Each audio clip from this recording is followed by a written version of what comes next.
ඉන්දුනීසියාවේ බොහොම ඈතට වෙන්න පිහිටි ෆ්ලොරන්ස් දූපතේ ගැමියන් අදටත් රහසින් මුමුණන එක්තරා අමුතු කතාවක් තියෙනවා.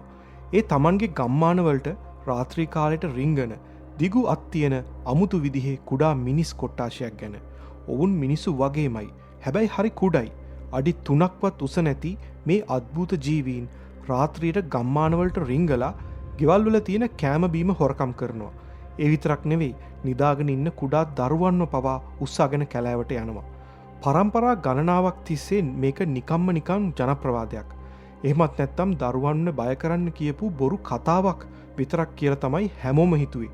හැබැයි 2003 අවුරුද්දේ ලෝකයේම පුදුම කරපු සිදුවීමක් වුණා. එතනින් පස්සේ මේ ජීවීන් කවුද කියන එක ලෝකයට ටිකෙන් ටික එළිදරව් වෙන්න පටන් ගන්නවා. ඇත්තටම කවුද මේ ජීවීන්? ඔවුන් තවමත් වනාන්තරයේ ජීවත් වෙනවද? මේ විද්‍යාව සහ ජනප්‍රවාදය එකට මුසු වුණු සැබෑ හොබිට් වරුන් පිළිබඳ කතාවක්. මිහි මත සැඟවුණු තවත් රහසක්. ඔයාලා එකතු වෙලා ඉන්නේ බ්ලැක් බොක්ස් රෙකෝඩ්ස් එක්ක. මේ ඉන්දුනීසියාවේ ෆ්ලොරස් දූපත. ෆ්ලොරස් දූපතේ ගැමියන් මේ අමුතු විදිහේ කුඩා මිනිස් කොට්ටාශය හැඳින්වුවේ ඉබුගෝගෝ කියලා. දේශීය භාෂාවෙන් මේකේ තේරුම ඕනෑම දෙයක් ගිල දමන මිත්තනිය නැත්තම් වැඩිහිටියන් වගේ අර්ථයක්. ඔවුන්ගේ පෙනුම මවාගන්න උත්සාහ කරන්න ගැමියන් කියන විදිහට ඔවුන්ව දුටුගමන් හිතන්නේ කුඩා දරුවන් පිරිසක් කියලා. මොකද මේ ජීවීන් අඩි 3කට වඩා උස නැහැ. හැබැයි පුදුමාකාර ශක්තියක් තියෙන ජීවීන් කොට්ටාශයක්. ඔවුන්ගේ ඇඟ පුරාම රළු කෙඳි වගේ රෝම පිරිලා ලොකු බඩක් සහ දිග අත් ඔවුන්ට තිබුණා. ඔවුන් ඇවිදිනකොට අත් දෙක පොළවේ ගෑවෙන තරමට දිගයි. ඔවුන්ගේ නාසය පැතලි, මුහුණ පළල්. තමන්ගෙම කියලා භාෂාවක් තිබුණ නැහැ කියලයි කියන්නේ. හැබැයි ගැමියන් කියන විදිහට ඔවුන්ට පුළුවන් නූතන මිනිස්සු කියන දේවල් ගිරවෙක් වගේ ආපහු කියන්න. මේ ඉබුගෝගෝල තනිව නෙමෙයි, රංචු විදිහටයි ගැමියන්ගේ ඇස ගැටෙන්නේ. ඔවුන් හරිම කෑදරයි. අතට අහු වෙන හැම දෙයක්ම කනවා. ගැමියන්ගේ වගාවන් විනාශ කරනවා. කුකුලන්, එළුවන් වගේ ගමේ ඇති කරන සතුන්ව මරනවා. ඔවුන් ආහාරයට ගත්තේ අමු මස්. ඔවුන්ට ගින්දර ගැන කිසිම දැනුමක් තිබුණේ නැහැ කියලා ගැමියෝ කියනවා. ඒ නිසා වෙන්න ඇති ඔවුන් ඕනෑම දෙයක් අමුෙන්මයි කෑවේ. රාත්‍රී කාලයට තමයි මොවුන්ගෙන් ගම්මානවලට වැඩිපුරම කරදර සිද්ධ වුණේ. ඔවුන්ගේ පැමිණීම හරිම නිහඬයි. ගෙවල් වල තියෙන උයපු කෑම විතරක් නෙවෙයි, පිඟන් කෝප්ප පවා ඔවුන් අරගෙන යනවා. කිසිම සද්දයක් නැහැ. වඩාත්ම භයානක කතාව ඒක නෙමෙයි. මේ ඉබුගෝගෝලා ගැමියන්ගේ කුඩා දරුවන්ව පවා පැහැරගෙන ගියා. ඒ දරුවන්ව නැවත කවදාවක්වත් දකින්න ලැබුණේ නැහැ. සමහර ගැමියන් කියනවා ඔවුන් දරුවන්ව පැහැරගත්තේ ඔවුන්ගෙන් මිනිස්සු වගේ ජීවත් වෙන හැටි ඉගෙන ගන්න කියලා. හැබැයි වැඩි දෙනෙක් විශ්වාස කරන්නේ මේ ක්‍රූර මිටි මිනිස්සු දරුවන්ව මරාගෙන කෑව කියලා. මොකද ජනප්‍රවාදවල කියවෙන විදිහට එක දවසක් ගමේ දරුවෙක් අතුරුදහන් වුණාම ගැමියන් කැලෑව පීරමින් ඒ දරුවව හොයලා තියෙනවා. අන්තිමට ඔවුන්ට දකින්න ලැබුණේ දරුවගේ යටකටු විතරයි. මේ දරුණු ක්‍රියාවන් නිසා ගම්වැසියෝ මේ ඉබුගෝගෝලා එක්ක ගොඩක් තරහින් හිටියේ. ගැමියන් මුලින් උත්සාහ කළා ඔවුන් එක සාමකාමීව ගනුදෙනු කරන්න. ඔවුන්ට කෑම බීම දීලා මිතුරු විදියට ඉන්න උත්සාහ කළා. නමුත් මේ කුඩා මිනිසයන්ගේ විනාශකාරී වැඩ නිසා ගම්මුන්ට ඔවුන් ගැන තිබ්බ තරහ එන්නම වැඩි වුණා. මේ කුඩා යක්ෂයින් ගමේ දරුවන් පැහැර ගැනීමට පටන් ගත්තට පස්සේ තවදුරටත් මේක ඉවසන්න පුළුවන් කාරණාවක් නෙමෙයි කියලා ගම්මු තීරණය කළා.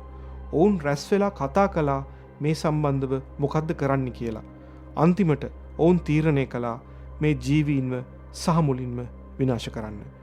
ඒත් ඔවුන් එක්ක සටන් කරන එක ලේසි වුණේ නැහැ. මොකද කැලෑව ඇතුලේ ඔවුන් හරිම වේගවත්, ඒ වගේම ශක්තිමත්. ඒ නිසා ගැමියන් උපායක් පාවිච්චි කළා. ජනප්‍රවාදවලට අනුව ගැමියන් දැනගෙන ඉඳලා තියෙනවා මේ ඉබුගෝගෝවරු පරම්පරාව ජීවත් වුණේ වනාන්තරයේ මැද්දට වෙන්න තියෙන විශාල ගුහාවක කියලා. දවසක් ගැමියන් ඉබුගෝගෝල ජීවත් වුණු ගුහාව ළඟට ගිහින් ඔවුන්ට තෑගි දෙනවා වගේ වියලි පාම් කොළ කෙඳි ගොඩවල් දීලා තියෙනවා. මේ ජීවීන් හරිම මෝඩයි. ඔවුන් හිතන්නේ නැති සීතල ගල් ගුහාව ඇතුලේ නිදාගන්න මේවා හොඳ ඇතිරිල්ලක් වගේ වෙයි කියලා. ඔවුන් ලෝභකමෙන් මේ කෙඳි මිටි ගණන් ඔවුන්ගේ ගුහාව ඇතුළට ඇදගෙන ගිහින් තියෙනවා. එදා රෑ මේ ඉබුගෝගෝලා ගුහාව ඇතුලේ නිදාගන්නකම් හිටපු ගැමියන් හොරෙන්ම ගුහාවේ කට ළඟට එනවා. ගුහාව ඇතුලේ ඔවුන් මුමුණනවා වගේ සද්ද ගැමියන්ට ඇහුණා. ඔවුන් පන්දම් වලට ගිනි තියලා එක පාරටම ගුහාව ඇතුළට විසි කරනවා. අර වියලි පාම් කෙඳිවලට ගිනි ඇවිලුනේ තප්පර ගණනකින්. ගින්න මුළු ගුහාව පුරාම ෂණිකව පැතිරි ගියා. ඇතුළේ හිටපු ජීවීන් කෑ ගසමින් එළියට එන්න උත්සාහ කළත් තද දුම සහ ගින්න නිසා ඔවුන්ට ඒක කරගන්න බැරි වුණා. මුළු ගුහාවම මරණ උගුලක් වුණා. පසුදා උදෑසන වෙනකොට ඒ මුළු ගෝත්‍රයම විනාශ වෙලා තිබුණා. හැබැයි අභිරහස එතනින් ඉවර වෙන්නේ නැහැ. ජනප්‍රවාදවල එන විදිහට අන්තිම මොහොතේ ඒ ගින්නෙන් බේරුණු ඉබුගෝවල දෙන්නෙක් කැලෑව ඇතුළට පැනලා ගිහින් තියෙනවා. ඔවුන් අදටත් ඒ දූපතේ මිනිස්සුන්ට යන්න බැරි ඝන වනාන්තර රැස්සේ ඉන්නවා කියලයි ගැමියන් විශ්වාස කරන්නේ. අවුරුදු 100 ගණනක් පරණ මේ ජනප්‍රවාදය ඇත්තක් කියලා ඔප්පු වෙන්න පටන් ගත්තේ 2003 වසරේදී. ලියන්බුවා කියන දැවැන්ත හුණුගල් ගුහාව ඇතුලේ කැණීම් කරමින් හිටපු විද්‍යාඥයින්ට පොළව මතු පිටින් අඩි 20ක් විතර ගැඹුරු තිබිලා අමුතු විදිහේ දතක් හමු වුණා. ඔවුන් මුලින් හිතුවේ මේක මොකක් හරි සතෙක්ගේ දතක් කියලා. හැබැයි වටේ තියෙන පස් අයින් කරද්දි තමයි ඔවුන්ට දකින්න ලැබුණේ පුදුමාකාර දෙයක්. ඒ සම්පූර්ණ කුඩා මිනිස් සැකිල්ලක්. මේ සැකිල්ල අයිති වුණේ අවුරුදු 30ක විතර වැඩිහිටි කාන්තාවකට. හැබැයි පුදුමය තමයි එයාගේ උස. එයාගේ උස අඩි 3යි අඟල් 6ක් විතරයි. විද්‍යාඥයන් ඇයට LB1 නැත්තම් ෆ්ලෝරන්සි කුඩා ආර්යාව කියලා නම තිබ්බා.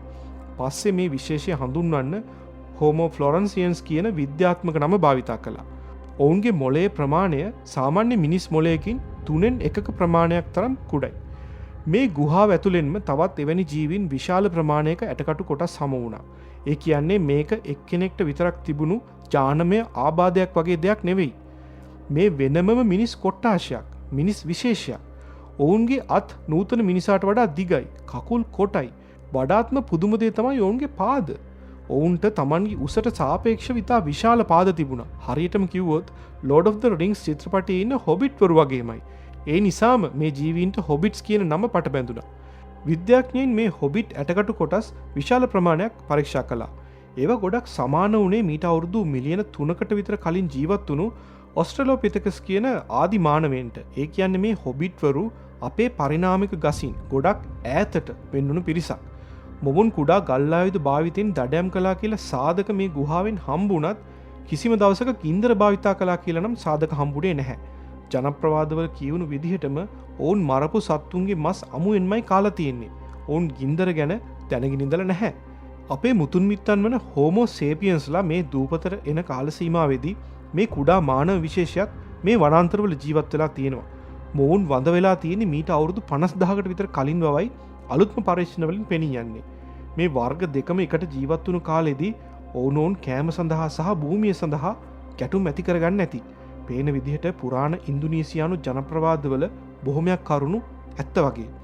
අදටත් ෆ්ලෝරස් දූපතේ ගැමියන් විශ්වාස කරනවා මේ මිටි මිනිස්සු කැලෑවේ ඉන්නවා කියලා. 2004 අවුරුද්දේ ගම්වැසියන් පිරිසක් කිව්වා ඔවුන් එක කුඩා කාන්තාවක් අල්ලගත්තා කියලා. ඇය අර ජනප්‍රවාදයේ කියපු ඉබුගෝගෝ කෙනෙක් වගේමයිලු. හැබැයි ඇය ගම්වැසියන්ගෙන් ගැලවිලා පැනගන්න සමත් වෙලා තියෙනවා. ඉන්දුනීසියාව කියන්නේ කඳුකර වනාන්තර සහිත දූපත් 17000කට වැඩිය තියෙන විශාල රටක්. අදටත් ඝන කැලෑව ඇතුලෙන් අමුතු සෙවණැලි යනවා මිනිස්සු දකින්නවා කියලා ෆ්ලොරන්ස් දූපතේ ගැමියෝ කියනවා. තාමත් ඉඳලා හිටලා ඔවුන්ගේ කෑම බීම අතුරුදහන් වෙනවා.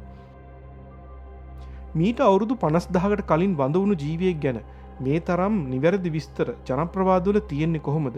සමහර විට විද්‍යාවට තවමත් හමු නොවුණු කැලෑවට සැඟවුණු රහසක් තවමත් ඉතුරු වෙලා ඇති.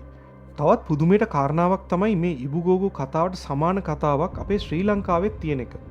ලංකාවේ වැඩි ජනප්‍රවාදවල එන නිට්ටෑව ගැන ඕගොල්ලෝ අහලා තියෙනවනේ. වැඩි ජනතාව කියන විදිහට නිට්ටෑව කියන්නේත් අඩි 3ක් විතර උස ඇඟ පුරාම රළු රෝම තිබුණු මිනිස්සු වගේ ජීවින් කොට්ටාශයක්. පුදුමයකට වගේ ලංකාවේ නිට්ටෑවන්ව විනාශ කළේ කොහොමද කියලා ඇහුවොත් වැඩි ජනයා කියන්නේ තර ඉන්දුනීසියාවේ ගැමියන් කියපු කතාවට සමාන කතාවක්. ඒ ඔවුන් මේ නිට්ටෑවන්ව ගුහාවකට කොටු කරලා ගුහාවට ගිනි තියලා මරලා දැම්ම කියලා. ඒ තරම් ඈත කාලයක ඉන්දුනීසියානුවන් සහ ශ්‍රී ලංකාවේ ආදිවාසී ජනයා අතර කිසිම සම්බන්ධයක් නැතිව මේ තරම් සමාන විදිහට මේ ජීවීන් ගැන කතා නිර්මාණය වුණේ කොහොමද? ලංකාවේ නිට්ටෑවන් ගැන පැහැදිලි පුරාවිද්‍යාත්මක සාක්ෂි හම්බ වෙලා නැති වුණත් මේ දෙගොල්ලන්ම එකම විශේෂයක් වෙන්න බැරිද? ඕගොල්ලන්ගේ අදහස් මොනවාද කියලා කමෙන්ට් එකක් දාගෙන යන්න. මේ වගේම තවත් කතාවකින් අපි නැවත හමු වෙමු.